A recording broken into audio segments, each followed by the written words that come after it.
కరీంనగర్లో అన్ని రకాల వ్యవసాయ యంత్రాలు లభించే ఒకే ఒక చోటు Excel agri solutions Peddapalli bypass road Bommakal Karimnagar ఇప్పుడే సంప్రదించండి. చైనా ల్యాబ్ లో పుట్టుకొచ్చి ప్రపంచాన్ని అల్లాడించిన కరోనా మహమ్మారిని ఇంకా మరవలేదు.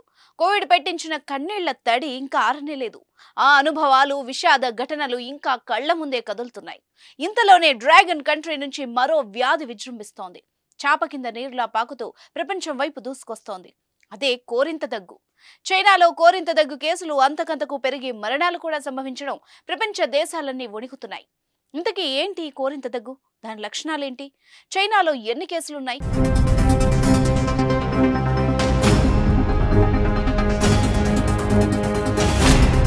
ప్రస్తుతం చైనాలో కోరింత కేసులు భారీగా పెరుగుతున్నాయి. ఈ ఏడాది మొదటి 2 నెలల్లోనే ఈ వ్యాధికి సంబంధించిన కొత్త కేసులు 20 రెట్లు పెరగడం ఆందోళన కలిగిస్తోంది. 2024 జనవరి ఫిబ్రవరి నెలల్లో చైనాలో 32,380 కోరింత దగ్గు కేసులు నమోదు కాగా 13 మరణాలు కూడా సంభవించినట్టు National Disease Control and Prevention Administration వెల్లడించింది. దీంతో ఇతర దేశాల్లో కూడా కలవరం మొదలైంది. చైనాతో పాటు ప్రపంచంలోని చాలా దేశాల్లో కోరింత దగ్గు విజృంభిస్తోంది. ఫిలిప్పీన్స్, చెక్ రిపబ్లిక్, నెదర్లాండ్స్ లో కేసులు పెరగడంతో పాటు అత్యధిక మరణాలు సంభవిస్తున్నాయి. ఫిలిప్పీన్స్ లో ఈ ఏడాది 3 నెలల్లోనే సుమారు 1000 కోరింత దగ్గు కేసులు నమోదు కాగా 54 మంది చిన్నారులు ప్రాణాలు కోల్పోయారు. బ్రిటన్, అమెరికా, ఆస్ట్రేలియాల్లోనూ ఈ వ్యాధి వేగంగా వ్యాప్తి చెందుతోంది. బ్రిటన్లో జనవరిలోనే 553 కేసులు, ఆస్ట్రేలియాలోనూ గత 3 నెలల్లోనే 2799 కోరింత దగ్గు కేసుల్ని గుర్తించారు.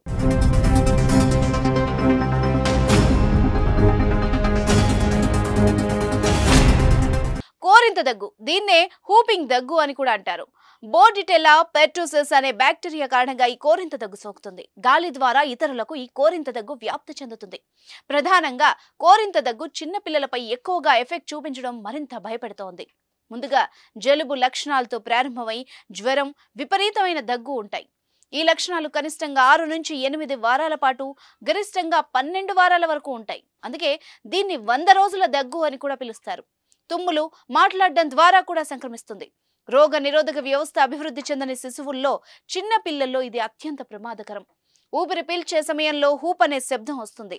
వాంతులు, అలసట, శ్వాస తీసుకోవడంలో ఇబ్బంది ఉంటాయి.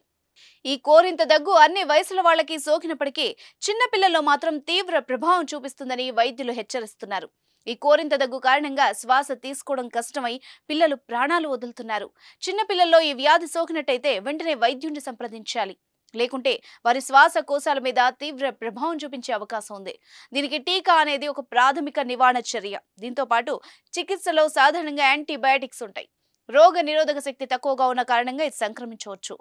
వ్యాధి నిర్ధారణ తర్వాత యాంటీబాడీల డెవలప్మెంట్ కోసం ట్రీట్మెంట్ ఇస్తారు. ప్రతి 3-4 ఏళ్లకు ఒకసారి ఈ ఇన్ఫెక్షన్ వ్యాపించే అవకాశం అధికంగా ఉంటుందని వైద్య నిపుణులు చెప్తున్నారు. వ్యాక్సిన్ తీసుకున్న వాళ్లలో మాత్రం దీని ప్రభావం తక్కువగా ఉండడం ఊరటనిస్తోంది.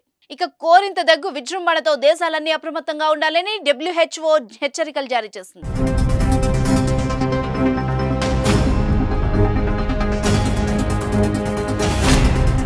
సుమన్ టీవీలో మీ పర్సనల్ అండ్ బిజినెస్ ప్రమోషన్స్ కోసం కింది నెంబర్కి కాంటాక్ట్ చేయండి.